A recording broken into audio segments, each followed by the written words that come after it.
গুরু অনেকদিন ধরে পিছিয়ে পিছিয়ে ঘুরতেছি, কিছু তো শিখালেন না। কিছুই শিখাইনি তোরা? বুঝছি, তুই একটা গল্প শুন। এই তোর মতো একটা শিষ্য ছিল একজন আর কি সাধু, ঠিক আছে? সেও এই কথাই কইতো যে গুরু অনেক বছর তোমার পিছন পিছন ঘুরছি, কিছুই শিখাও নাই। তো গুরু এ কইছে আচ্ছা ঠিক আছে, আর গুরু এ ভাবতেছে আমি তো অনেক কিছুই শিখাইছি, আমি জানো তুমি ভাবি তোরা অনেক কিছু শিখাইছি, আচ্ছা ঠিক আছে। পরে আরে কইছে আচ্ছা ঠিক আছে, আমি স্নান করতেছি, গোসল করি, তুই ততক্ষণে যা গ্রামের থেকে ভিক্ষা করে লয়ে আইগা।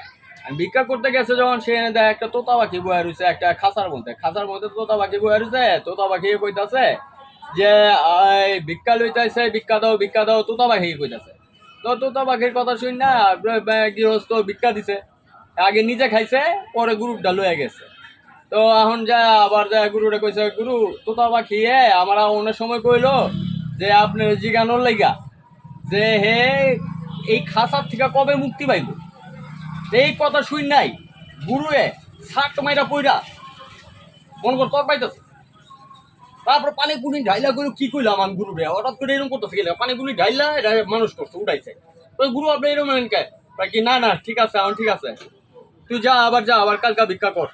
আবার ওখানে গেছে, যাওয়ার পরে হয়তো তোতা বাহি যে গুরু কিছু কইছে আমি কাছা থেকে কবে বাইরে মিয়া তুমি কথা কইও না, তোতা বাঘির মতো থাকো।